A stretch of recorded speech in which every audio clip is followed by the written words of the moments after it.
तो मैं बता रहा था कि उनकी जो फैमिली के मेंबर हैं, उनके बच्चों के पास 2 जोड़े फटे पुराने कपड़े ही होते हैं।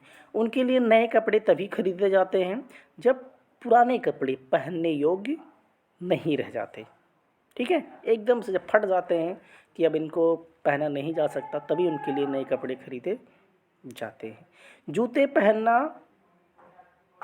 उनके लिए नहीं है। क्यों? क्योंकि आय बहुत कम है। ठीक है, तो जूते नहीं पहनते। छोटे बच्चे अल्प पोषित रहते हैं, यानी उनका पालन पोषण सही से नहीं हो पाता। जब वो बीमार होते हैं तो उन्हें चिकित्सा की भी कोई सुविधा नहीं मिलती। ठीक है, जब वो बीमार होते हैं तो उनको चूँकि चिकित्सा की भी कोई नहीं मिलती।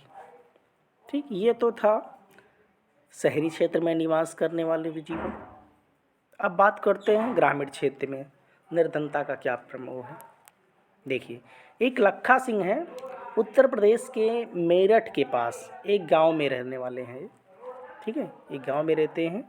उनके परिवार के पास कोई भूमि नहीं है, एकदम से भूमिहीन है वो, कोई ज़मीन उनके पास नहीं है। इसलिए वे बड़े किसानों के लिए छोटे मोटे काम करते हैं। ठीक, कम काम अनियमितता होती है क्योंकि काम बराबर नहीं मिलता उनको। ठीक, और आय भी वैसी नहीं होती। कई बार उसे पूरे दिन की मेहनत के बदले 50 रुपये ही मिलते हैं।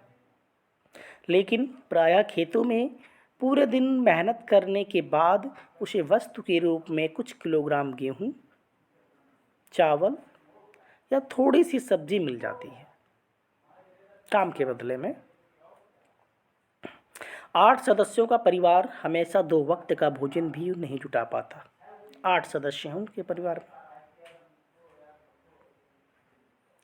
लखा सिंह गांव के बाहर एक कच्ची झोपड़ी में रहता है।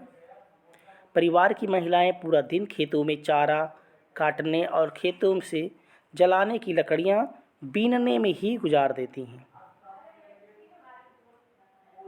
उसके पिता की, जो तपेदिक के मरीज थे, चिकित्सा के अभाव में 2 वर्ष पूर्व मृत्यु हो गई। उसकी माँ अब उसी बीमारी से ग्रस्त है जिससे उनके पिता थे, तपेदिक। और उसका जीवन भी धीरे धीरे खत्म हो रहा है।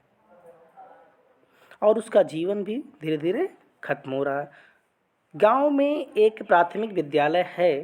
लखा वहाँ भी नहीं गया। उसे 10 वर्ष की उम्र से ही कमाना शुरू करना पड़ा। नए कपड़े खरीदना कुछ वर्षों में ही संभव हो पाता है। यहाँ तक कि परिवार के लिए साबुन और तेल भी एक बहुत बड़ा विलासिता है ना। साबुन तेल भी परिवार वालों को खरीदना, जुटा पाना संभव नहीं हो पाता।